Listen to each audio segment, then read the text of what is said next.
안녕하세요. 너무 덥죠? 더운 여름에도 이 교회에 오신 성도 여러분들에게 하나님의 축복이 가득하시길 기도합니다. 제가 말레이시아에 있을 때였습니다. 제가 말레이시아에 있을 때 교생이었기 때문에 토요일날 일요일날은 학교에 갈 필요가 없었어요. 그래서 토요일날 오전에 그 예배가 마치고 나면 이제 토요일날 오후부터 이제 좋게 말하면 하나님의 사랑을 만나러 천연계로 나가는 시간을 가졌습니다. 여행을 다니고 했는데요. 가까운 이제 해변에 가기도 하고 또 이렇게 산에 가기도 하고 어디 이제 쇼핑 가기도 하고 그랬습니다. 그렇게 돌아다니다 보면은 이렇게 토요일날 오후부터 가서 일요일 저녁 늦게까지 놀고 오곤 했는데요. 그렇게 맨날 이렇게 매주 놀러 다니게 해주신 분이 이제 교장 선생님이었습니다. 그래서 한 번은 이 교장 선생님에게 이제 한국 음식을 대접을 해야겠다 생각을 하고 있었습니다. 근데 한 번은 이제 마지막 주가 되었습니다. 그래서 한 7월 14일 저녁이었습니다. 그래서 한 10월 16일 화요일날 저녁에 맛있는 이제 한국 음식을 해드리려고 이제 메뉴를 골라놨습니다. 메뉴가 매운 수제비하고 이제 볶음밥하고 이제 수박 화채를 해주려고 했습니다. 왜냐면 이제 거기 김치도 없고 이제 뭐 해줄 게 마땅하게 생각이 안 나가지고 이제 멸치도 사고 고구마가 아니다. 그 감자도 사고 이제 반죽을 해가지고 이렇게 수제비를 해드렸었습니다. 그래서 14일날 저녁에 늦게 이제 그 산 넘고 들렀고 비포장도를 건너오고 있는데 저희가 장을 보려면 그 학교에서 걸어서 한 30분 이상 땡볕에서 이제 걸어 나가야 되는 그런 상황이었기 때문에 저희가 이제 그 마트를 이제 차를 타고 갈 수 있을 때 한 번에 가기 위해서 교장 선생님에게 물어봤습니다. 마트에 가려면 마트가 끝나려면 얼마나 남았냐고 그랬더니 그때가 한 7시쯤 못 됐었는데 7시 반에 그 마트가 닫는다는 거예요. 그래서 근데 지금 거기까지 가려면 얼마나 남았냐고 물어보니까 한 20분 남았대요. 그러면 우리가 장을 봐야 되니까 빨리빨리 좀 갑시다. 그래서 이제 빨리빨리 달려서 갔습니다. 그래서 빨리빨리 20분 걸리는 거리를 15분 만에 도착을 했어요. 그래서 장을 보러 이제 우리는 들어가고 이제 교장선생님은 차를 데려갔습니다. 차를 보러 들어갔는데 이제 생각을 못한 게 있었어요. 그게 뭐냐면 이제 말레이시아니까 물품들이 다 말레이시아어로 되어 있잖아요. 우리가 감자나 뭐 소금 같은 거는 이제 영어로 이제 뭐 포테이토니 뭐 솔트니 이게 이렇게 어디냐고 물어보면 이제 간단한 영어는 말레이시아에서 하니까 그런 건 찾았는데 뭐 밀가루 플라워라고 하니까 모르는 거예요. 그래서 한참을 그걸 찾았는데 뭐 쌀가루 같이 생기기도 하고 밀가루 같이 생기기도 하고 무슨 전분 같이 생기기도 해서 막 이게 뭐가 뭔지 모르겠는 거예요. 그래서 나중에 이제 5분 뒤에 교장 선생님이 들어오셔서 이게 어디 거 빨리빨리 찾아가지고 결국에 30분이 다 돼서 계산하고 나왔습니다. 그래서 저는 이런 경험을 했었는데요. 또 성도 여러분들도 이런 경험을 하신 적 있는가요? 혹시 이렇게 급하게 어디를 딱 가야 되는 상황이거나 아니면 이렇게 장을 봐야 되는데 시간이 얼마 남지 않았다든가. 저는 이 경험을 하면서 이런 생각이 들었습니다. 우리 예수님께서 오실 시간이 얼마 남지 않았는데 라는 생각이 들면서 방금 이 다가오는 마트를 빨리 들어가기 위해 열심히 차를 몰아서 간 것처럼 또는 마트에서도 빨리 물건을 사고 나오기 위해 바빴던 것처럼 우리가 예수님이 오신다는 그 소식을 들었는데도 우리 바쁘지 않게 그냥 술렁술렁 예수님 오시는 것을 기다리고 있지는 않은가 생각해 보았습니다. 물론 지금 마트가 닫으려면 10분도 안 남았는데 느긋느긋 돌아다니면서 이것도 맛보고 저것도 맛보고 이거 맛있겠다 그러면서 이게 보고 있지는 않습니까? 예수님이 오시려면 정말 얼마 남지 않았습니다. 아직도 느긋느긋 우리가 할 일 다 하면서 예수님의 사업을 하려고 하고 있지는 않습니까? 이 모습은 처음 예수님께서 이 땅에 오실 때도 좀 비슷했습니다. 인간이 죄를 지어서 하나님께서 자신의 아들을 우리에게 보내실 수밖에 없었습니다. 그래서 우리와 함께 하시는 하나님이라는 임마누엘이라는 이름으로 우리에게 보내셨습니다. 그런데 인간들은 아무런 준비도 하지 않고 있었습니다. 무려 하나님께서 이 땅에 오시는데도 말입니다. 여러분 혹시 매일 점심 때 예수님께서 여러분의 집을 방문하신다면 지금 예배가 끝나고 무엇을 하실 계획이십니까? 이선옥 집사님. 예수님이 내일 집사님 댁에서 점심을 하겠다고 하십니다. 네.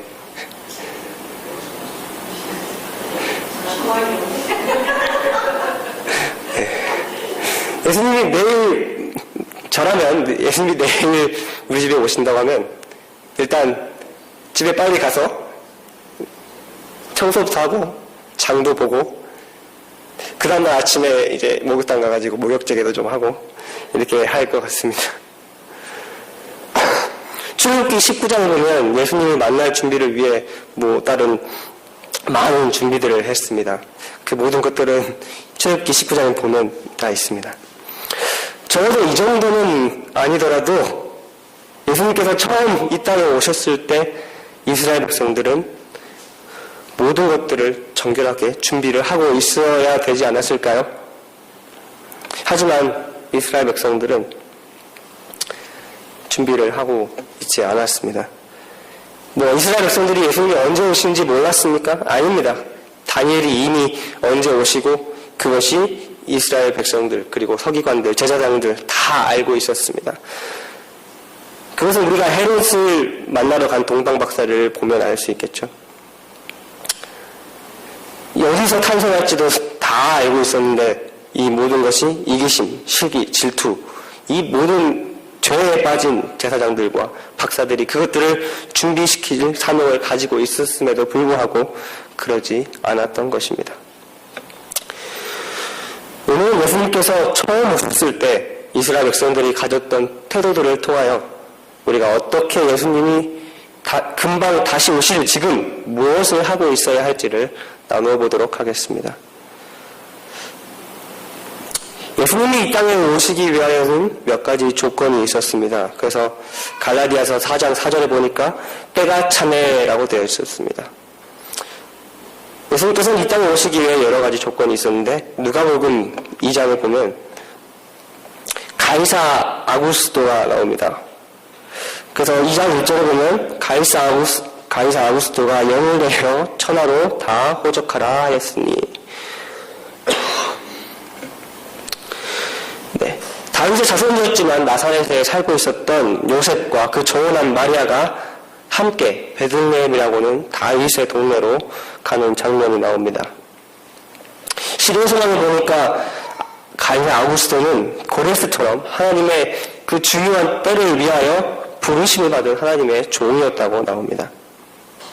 어찌됐든 요셉의 아내 마리아는 다윗의 동네로 유명한 미가서 2장 5절에 예언되어 있는 베들레헴으로 가게 되었습니다. 예수님께서 다시 이 땅에 오실 때가 되기 위해서는 어떤 일이 있어야 합니까? 신약 성경에 보면 많은 부분에서 예수님께서 재림하실 때의 사건들이 나옵니다. 저번 장막회 때 김일환 목사님께서는 계시록의 말씀을 이제 풀어주셔서 언제 예수님이 오실지에 대해서 이야기를 해주셨는데 예수님께서 언제 오신지 알기 위해서는 그 때를 알 수 있도록 저희가 말씀을 읽으면서 준비를 해야겠습니다. 묵상하고 그 때를 알 수 있도록 기도해야 할 것입니다. 때마침 마리아가 산통이 오고 있었습니다. 그래서 마리아가 이렇게 방을 찾으러 돌아다녔습니다. 방이 그래서 있었습니까? 없었죠. 네, 그래서 7절에 보면은 마구간으로 갔습니다. 그래서 예수님을 구유에 뉘어 놓았습니다. 참 말도 안 되는 이야기죠. 하나님께서 인간으로 오시는데 마구간 구유에 놓였습니다. 그 다음 8절에는 어떤 성경은 이렇게 나왔습니다. 그 지경에. 요즘에 이런 말이 있죠. 이 세상 요지경이란 말이 있죠. 그래서 하나님께서 이 땅에 이 땅에 오셨는데 마구간에 누인 것을 이 말도 안 되는 지경이라고 말한 것 같습니다. 사실은 그 말을 한 것은 아니지만 한국말로 그렇게 읽으니까 좀 웃기게 되어 있었습니다. 그 지경이란 말이 그 근처에 그 다른 성경을 보니까 그 지역에라고 되어 있습니다. 그 지역에서는 목자들이 밖에서 밤에 자기 양떼를 지키고 있었습니다. 그 밤에 밖에서 잠도 안 자고 교대로 양떼를 지키고 있었습니다. 바로 그 목자들이었습니다. 그때 양떼를 돌보고 있는 그 목자들에게 주의 사자가 나타났습니다. 성도 여러분, 우리도 역시 이 목자들처럼 밤이고 낮이고 깨어 있어야 할 것입니다. 깨어서 우리에게 맡겨진 양들을 돌보고 있어야 할 것입니다. 그 목자들은 깨어서 무엇을 하고 있었을까요? 양만 치고 있었을까요? 시대소망 47쪽에 보니까 이렇게 나와 있었습니다. 단순하지만 신앙심 깊은 이 사람들은 약속된 메시아에 대해 이렇게 이야기했으며 그의 오심을 위하여 기도하면서 그 밤에 조용한 시간을 보냈다. 사람은 정말 많은 말을 하고 산다고 합니다. 남자는 하루에서 2,000에서 4,000개의 말을 하고 여자들은 더 많은 하루에 6,000에서 8,000개의 단어를 말하고 산다고 합니다. 맞는 것 같습니까? 여러분도 이 많은 말들을 하고 사십니다. 남자분들은 많게는 4,000개, 여자분들은 많게는 8,000개의 단어들을 사용하시면서 가장 많이 사용하는 단어는 무엇입니까? 보통 어떤 말을 하고 사십니까? 한번 제가 생각을 해보았습니다. 저는 하루에 무슨 말을 가장 많이 하고 살까 생각해보니까 많은 한 20% 그 정도를 제가 친구들과 이야기를 하면서 TV에 나오는 유행어들을 이렇게 말하면서 웃기려고 하고 있던 모습을 발견하게 되었습니다.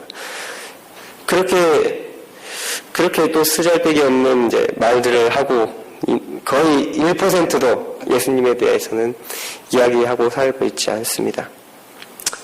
뭐 안식일에는 많은 예수님 이야기를 하지만 평소에는 그런 말을 하고 살지 않았습니다. 저희가 이 목자들에게 배워야 할 첫 번째 것은 목자들이 그들의 일하는 도중에도 메시아의 오심을 위하여 생각하고 위해서 기도했던 것처럼 우리도 역시 우리의 모든 일상 속에서도 대화 속에서도 영적인 대화들을 나누어야 할 것입니다. 요한일서에 보면 여러 부분에서 우리의 대화가 고상하고 영적이어야 한다고 나와 있습니다. 그 중에 실문경 338쪽에 이렇게 나와 있습니다. 우리는 하나님의 자비와 인자하심에 대하여 또한 구주에 비할 데 없는 사랑에 대하여 말해야 한다. 우리의 말은 찬송과 감사의 말이 되어야 한다. 만일 그 정신과 마음이 하나님의 사랑으로 가득 차 있을 것 같으면 그것이 우리의 대화에 나타날 것이다.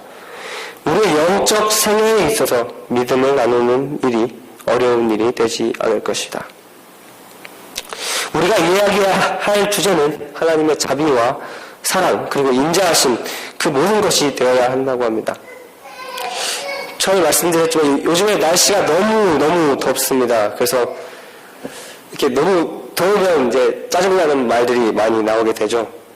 그래서 작은 것에도 화가 나게 되는 경우가 많이 있습니다. 이 말씀을 준비하면서도 너무 더운 나머지 저에게 이렇게 해코지 하는 친구들에게 이렇게 버럭 화를 낸 경험이 있었는데요. 이 신물교훈의 말씀을 읽고 갑자기 정신이 차려졌습니다. 우리 그리스도인들은 아니 재림교인들은 찬송과 감사가 넘쳐야 하는데 제 말에서 짜증내는 말들이 나오니 정말 미안할 따름이었습니다. 하지만 이것이 그냥 되는 것이 아닙니다. 영적인 말씀에는 이렇게 나와 있습니다. 만일 우리의 마음이 하나님의 사랑으로 가득 차 있을 것 같으면 우리의 대화에 나타날 것이다. 생각해보았습니다. 얼마나 내 마음에는 하나님의 사랑이 없으면 내 하는 모든 말 중에 예수님이란 말이 한마디도 안 나올까? 내 마음에 하나님의 사랑으로 가득 차 있다면 하나님의 자비와 인자하심과 그 사랑을 전하는데 아무런 문제가 없을 텐데 라고 생각하게 되었습니다. 예수님을 가장 처음 만날 수 있었던 그 목자들도 이러했습니다. 그들의 마음에는 하나님의 사랑과 인자하심으로 가득 차 있었습니다. 그래서 그 마음에 말하는 모든 것들에 드러났습니다. 이어서 신일교 338쪽에는 이렇게 나와 있습니다. 위대한 사상, 고상한 포부, 진리에 대한 명백한 이해, 사욕이 없는 목적, 경건과 성결에 대한 갈망 등이 우리의 말 속에 열매를 맺어 우리의 마음 속에 있는 것이 어떠한 것임을 드러낼 것이다. 이렇게 함으로 그리스도께서 우리의 말 가운데 나타나시게 되어 그 말이 사람들을 그리스도께로 인도할 능력을 가지게 될 것이다. 말은 우리의 성품을 드러낸다고 여기 말씀하고 계십니다. 사람들은 어떤 사람을 만나고 그 사람에 대하여 알 수 있는 방법으로 사람이 대화를 해보면 알 수 있다고 하죠. 우리 속에 있는 것들이 우리 말에서 열매를 맺는다는 것입니다. 그래서 우리가 하는 말을 통해 우리가 생각하고 있는 그 어떤 부분들이 나타나게 됩니다. 우리가 이기적이게 안 보이려고 해도 우리 마음속에 이기적인 마음이 있기 때문에 우리 말 속에서 자그마한 것이라도 이기적인 부분이 나오게 되는 것입니다. 우리 마음속에 그리스도께서 함께 계신다면 그리스도께서 우리의 말 가운데 나타나시게 될 것입니다. 그리고 그것이 바로 영혼들을 그리스도께로 인도할 능력이 되게 할 것이라는 말씀입니다. 그래서 우리가 지킬 만한 것보다 우리 마음을 지키라는 잠언의 말씀이 그 말씀인 것 같습니다. 우리 마음속에 무엇을 넣을 것인가도 중요하고 무엇을 넣지 않도록 막는 것도 중요할 것입니다. 격변하는 세상 속에서 우리 마음을 거룩하게 지키는 마음 관리도 시작해야 할 것입니다. 그렇게 하면 우리의 성품도 변화될 것이라고 믿습니다. 방금 신앙생활에 있던 말처럼 그들은 밤의 조용한 시간에 메시아에 대한 이야기를 나누고 있었습니다. 그 목자들은 밤에 예수님 이야기를 하고 있었죠. 보통 사람들은 밤에 한 1시, 2시, 12시쯤 되면 참 우울한 생각을 하게 된다고 합니다. 이게 어떤 사회학자들이 연구를 했는데요. 그 시간대, 새벽 1, 2시쯤 되는 그 시간대가 되면 너무나도 조용하고 어둡기 때문에 혼자 우울해지고 힘들어지는 생각을 하게 된다고 합니다. 선배님도 힘든가 봅니다. 그 시간대에 페이스북이나 그런 SNS들에 나온 글들을 보면 대부분 우울하다, 힘들다, 잘할 수 있을까라는 생각을 하게 된다고 합니다. 하지만 그 목자들이 그 시간대쯤, 이 늦은 시간대쯤 하였던 이야기가 무엇입니까? 바로 메시아에 대한 이야기입니다. 그 대화를 한번 예상을 해볼까요? 어떤 사람이 이렇게 얘기했을 것입니다. 우리 곧 메시아가 온다고 하는데 거의 시간 다 된 것 같지 않아? 아, 맞아. 우리 어떻게 준비해야 되지? 그걸 어떻게 생기셨을까? 잘생기셨을까? 아니 언제 오실까? 좀 빨리 오셔서 좀 구원 좀 해주시지. 이런 대화가 오가지 않았을까요? 또 이런 이야기를 하면서도 야 우리가 곧 우리를 구원해 주실 메시아를 위하여 기도하자 라고 어떤 사람이 말했을 것입니다. 그들은 메시아가 오기를 기도하며 메시아가 오셨을 때 그분을 알아볼 수 있도록 기도했을 것입니다. 그렇다면 하나님께서는 어떤 사람들에게 예수님이 아기로 베들레헴에 어디 마구간에 태어났다고 누구에게 먼저 말해주고 싶을까요? 제사장입니까? 그 기다리는 목자들이 아니겠습니까? 누구라도 그 목자에게 목자에게 먼저 말해주고 싶었을 것입니다. 우리도 이 목자들처럼 우리 삶 속에서 예수님 생각을 많이 해봐야 할 것 같습니다. 저는 이 말씀을 준비해놓고 오늘 이제 점심 이후에 부모님이 많은 일을 시켰습니다. 그래서 이것저것 여러 가지 일을 시키는데 저희 부모님이 이제 더운 데서 땡볕에서 일을 하시다 보니까 이제 짜증이 나셨는데 빨리빨리 저한테 일을 하라고 시키셨습니다. 저도 모르겠는 그런 일들을 시키고 있다 보니까 저도 너무 더운데 짜증이 나려고 하는데 갑자기 이 말씀이 생각나는 거죠. 그래서 네, 엄마, 네, 알아서 하겠습니다. 네, 조금만 기다려주세요. 이렇게 살살 이야기했던 생각이 납니다. 이렇게 저희가 말씀을 생각하고 예수님을 조금 더 생각한다면 우리 말씀 속에서 생각 속에서 생각하지 않아도 갑자기 예수님 생각이 날 것입니다. 우리 전화를 할 때 갑자기 야, 오늘 내가 이런 묵상을 했는데 시대소망에 이런 말씀이 있더라. 야, 진짜 감동이지 않냐? 라고 이야기하든지, 아니면 시대소망에 보니까 이런 말씀이 있던데 난 이해가 안 가더라. 너는 어떻게 그 말씀을 읽니? 라고 이야기하고 할 수 없을까요?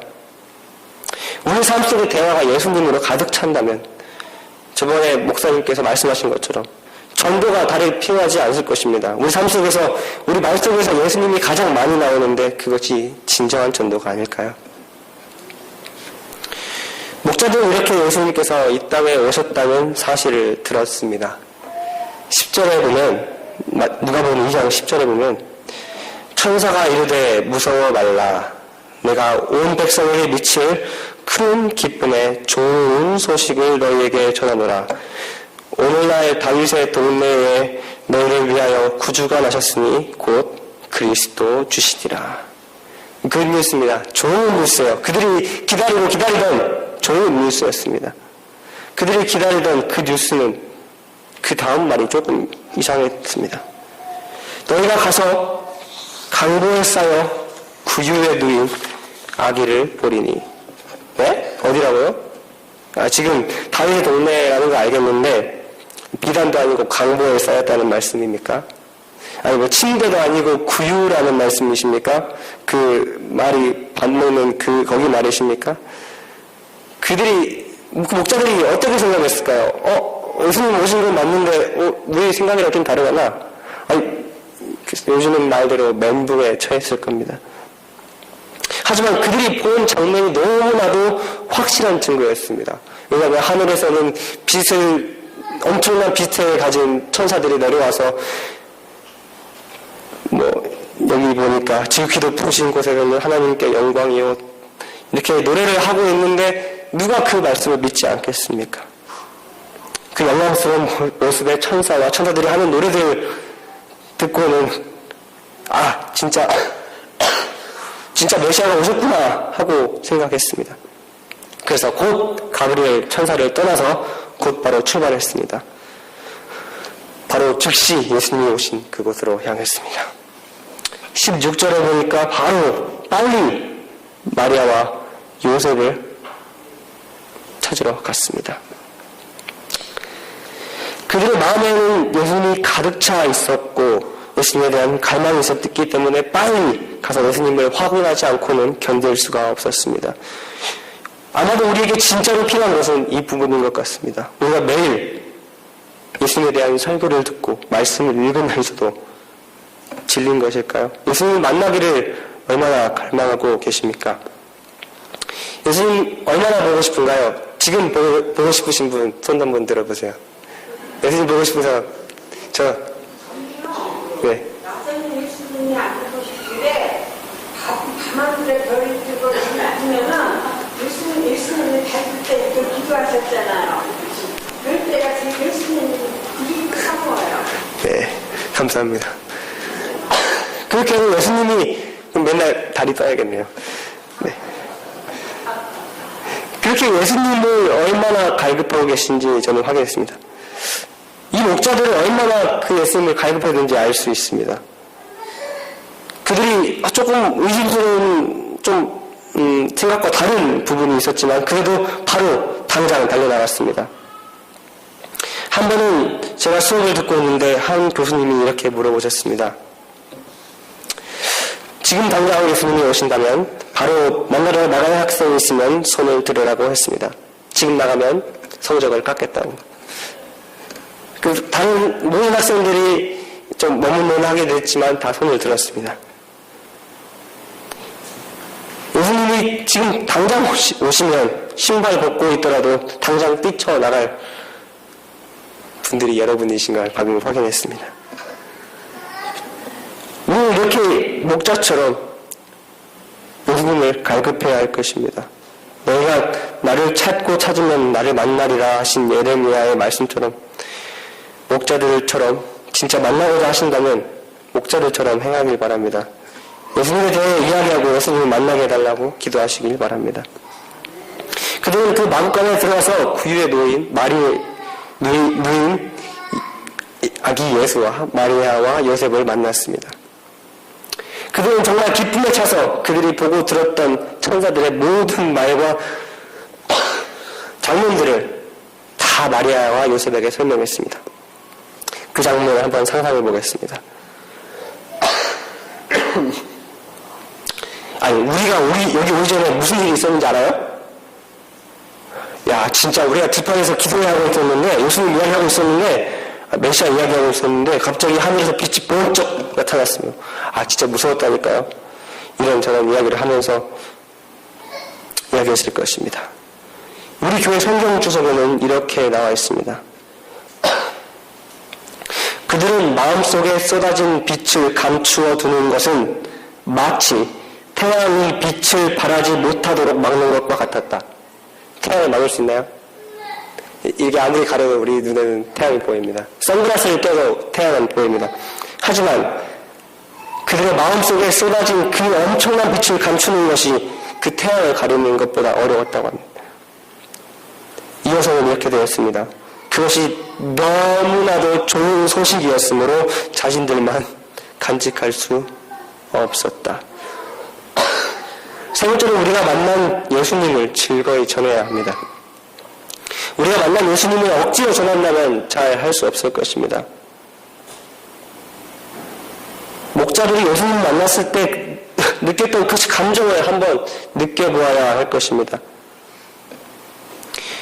그 쏟아진 빛을 감춰두는 것을 태양의 빛을 발하지 못하도록 막는 것과 같도록 느낀 그 목자들의 느낌 말입니다. 네, 감사합니다.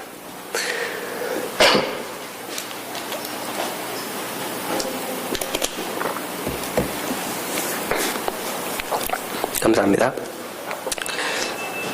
있어요. 네. 사람들은 좋은 소식을 말하기를 좋아합니다. 안 좋은 소식을 말하면 이제 이게 아픈 곳을 긁은다고 하죠. 아픈 곳을 이렇게 긁으면 아프잖아요.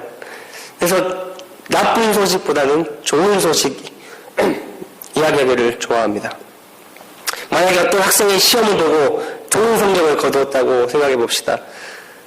그래서 엄마한테 달려갑니다. 엄마 나 100점 맞았다. 100점 맞았어요. 나 칭찬해 주세요. 하지 않겠습니까?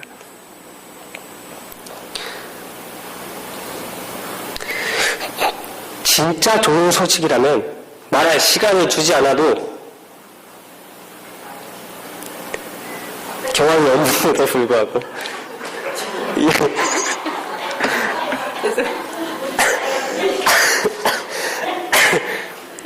감사합니다. 사진을 찍어놔야겠습니다. 진짜 좋은 소식이라면 말할 시간을 기다리지도 않고 경험이 없는데 무슨 심각한 이야기를 하고 있는데도 불구하고 진짜 말하고 싶은 것이 좋은 뉴스, 그 뉴스일 것입니다.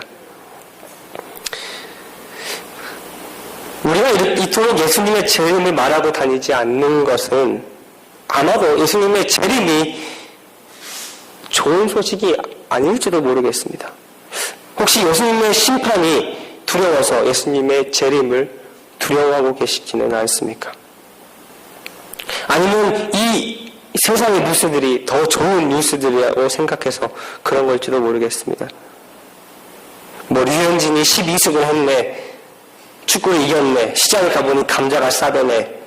어디 백화점 가니까 세일을 하더네. 뭐 거기 갔다 왔는데 진짜 좋더라. 우리의 대화 속에서는 이런 것들만 가득 차 있습니다. 그렇다면 회개해야 하지 않을까요? 우리 예수님의 심판이 무섭고 예수님의 재림하는 그 사건이 무섭다면 우리는 회개해야 할 것입니다. 회개하고 다시 주님께 나아가야 할 것입니다. 주님을 만나러 당장 나가야 할 것입니다. 목자들처럼 빨리 예수님을 만나고 싶어서 그 어떤 말씀도 만족스럽지 않은 것처럼 읽어야 하고 7편의 말씀처럼 여호와의 말씀을 즐거이 묵상해야 할 것입니다. 세상에 이런저런 뉴스가 있지만 다른 좋은 소식들이 있지만 그 모든 것보다도 우리가 가진 가장 좋은 뉴스는 최고의 뉴스는 예수님께서 우리를 사랑하셔서 이 땅에 오셨다는 소식이고 그리고 바로 예수님께서 이 땅에 또 다시 우리를 구원하기 위하여 오신다는 소식이 되어야 하지 않겠습니까?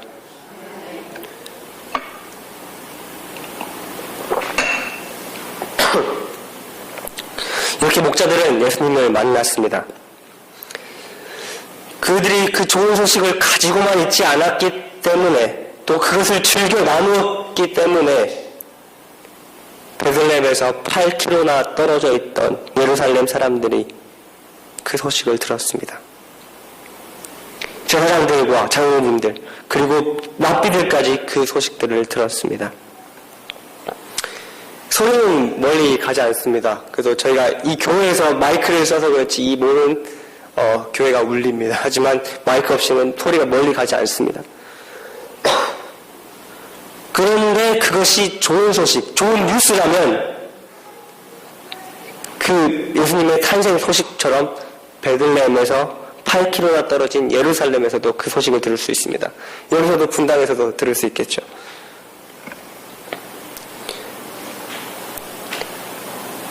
이 소식이 정말 좋은 소식이기 때문에 멀리 갈 수 있었습니다. 하지만 그 8km 떨어져 있던 예루살렘에서는 그 소식이 주목할 가치가 없다고 생각했습니다.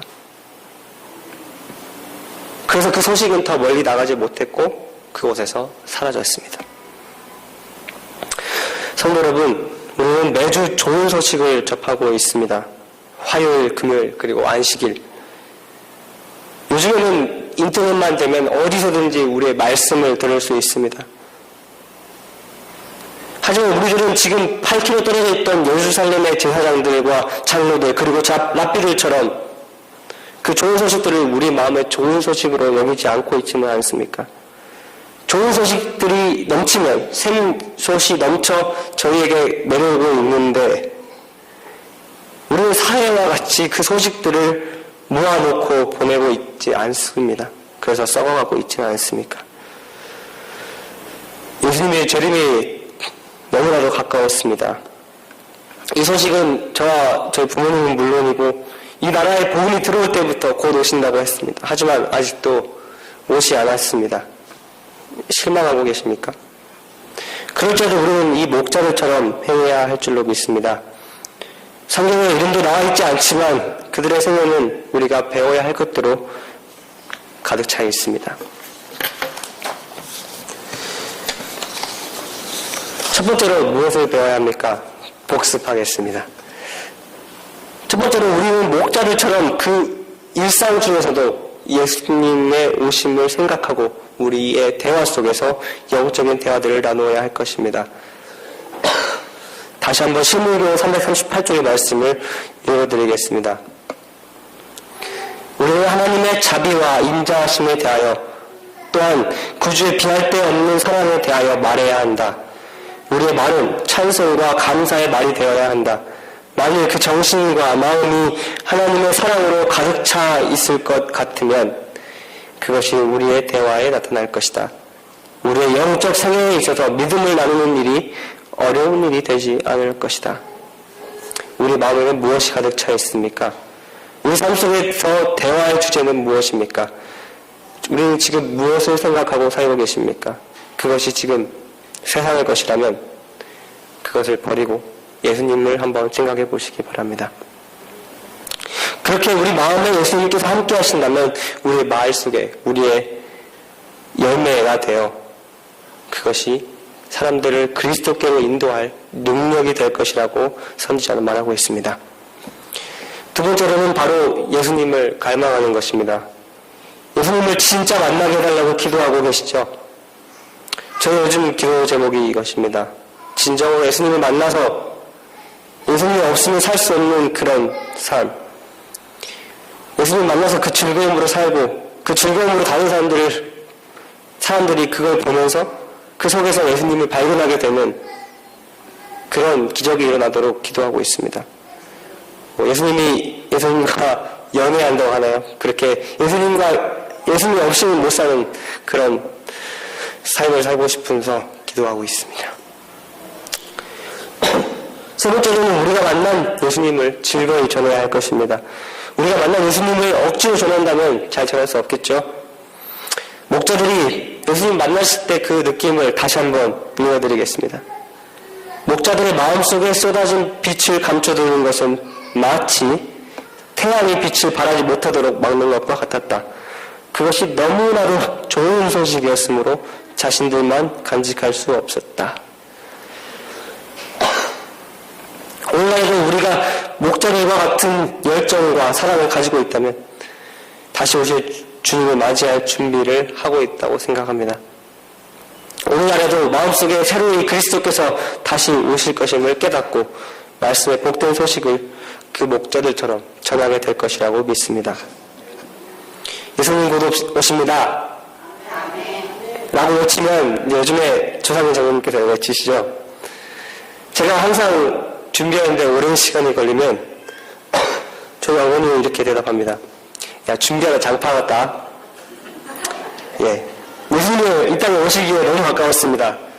준비만 하기에는 너무 시간이 오래 걸리지 않았습니까? 이제 예수님 곧 오신다고 외친다면 이제는 준비되었습니다. 이제 우리 전도하러 나갑시다. 라고 해야 하지 않겠습니까? 그렇다면 예수님 곧 오십니다. 준비되었습니다. 다시 한번 할게요.